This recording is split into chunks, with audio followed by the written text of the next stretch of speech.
दतिया जिले की इंद्रगढ़ तहसील के ग्राम जुझारपुर के कांग्रेस नेता अमन सिंह ने गांव के बल्ली उपाध्याय, राममिलन उपाध्याय, भगत राम उपाध्याय, नाथूराम गुप्ता, रोहित गुप्ता पर एसडीएम सेवड़ा, तहसीलदार और पटवारी से मिलकर जमीन हड़पने के आरोप लगाए हैं। कांग्रेस नेता ने कहा, राजस्व भू अभिलेख में हेराफेरी कर उसकी निजी भूमि खसराया। 1754 जुझारपुर गांव के ही व्यक्ति अधिकारियों से साठगांठ कर हड़पना चाहते हैं। अगर उसकी जमीन को हड़पा जाता है तो परिवार सहित मजबूर होकर आत्महत्या कर लेंगे। नमस्कार, मेरा नाम अमन सिंह है। मैं ग्राम जुझारपुर का निवासी हूँ। मेरे पिताजी नवल सिंह, मेरे ताऊजी शंकर सिंह की ज़मीन जो कि पटवारी क्रमांक हल्का क्रमांक 40 मौजा जुझारपुर तहसील इंद्रगढ़ में है, उसे गांव के ही बलबीर उपाध्याय, राममिलन उपाध्याय, भगतराम उपाध्याय, नाथूराम गुप्ता, रोहित गुप्ता के द्वारा हड़पने का प्रयास किया जा रहा है। अधिकारियों कर्मचारियों की मिलीभगत से यह लोग हमारी ज़मीन हड़पना चाहते हैं। इन्होंने एक आदेश पारित करवाया है जिसमें ये कहा गया है कि यह ज़मीन को के बीच में से एक लाइन डाली गई है।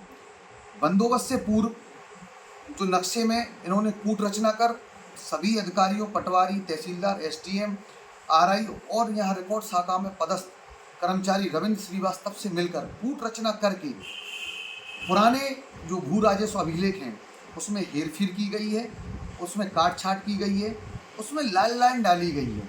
उसके आधार पर एक आदेश आया है कि नए नक्शे में उसका सुधार करके उसमें भी एक लाइन डाली जाए। अगर उन्होंने इस तरह की कोई लाइन डाली है पहले तो वो किसके आदेश से डाली है? जो तरमीम होती है उसका एक आदेश होता है, उसके बाद लाइन जारी जाती है।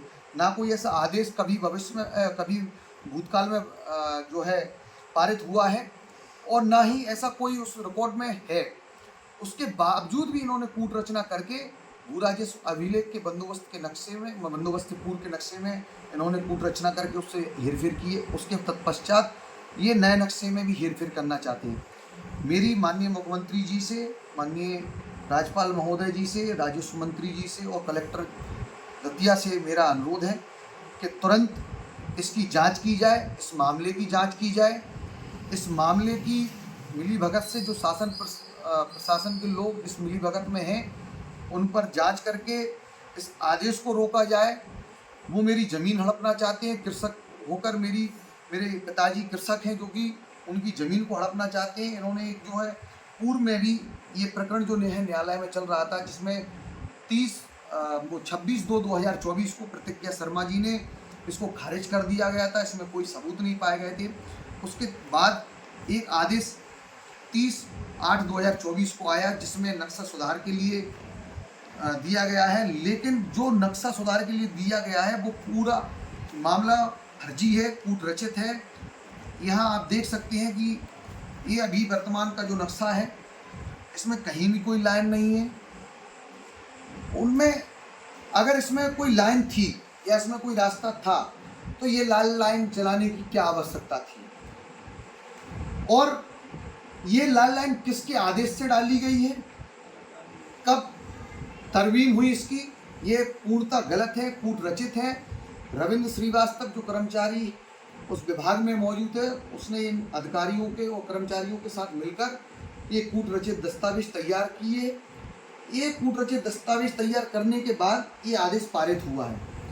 ये आदेश सीधा जो हमारे गांव के बलबीर उपाध्याय, राममिलन उपाध्याय, भगतराम उपाध्याय, रोहित गुप्ता और नाथूराम गुप्ता ने शासन प्रशासन के अधिकारियों से मिलीभगत करके ये आदेश पारित किया है। मैं माननीय कलेक्टर महोदय से निवेदन करना चाहूँगा कि आप इस पूरे मामले की जांच हो, दोषियों पर कड़ी कार्रवाई होकर उन पर एफआईआर दर्ज की जाए। जो भी इसमें दोषी हैं उन पर एफआईआर दर्ज की जाए और मेरे पिताजी की ज़मीन हड़पने से बचा ली जाए। ये लोग मिलकर मेरी ज़मीन को हड़प कर मेरे ही गांव के लोगों को देना चाहते हैं। आप सभी से मेरा निवेदन है इस वीडियो के माध्यम से मेरी ज़मीन को हड़पने से बचाया जाए और हमें न्याय दिया जाए। धन्यवाद, बहुत बहुत धन्यवाद।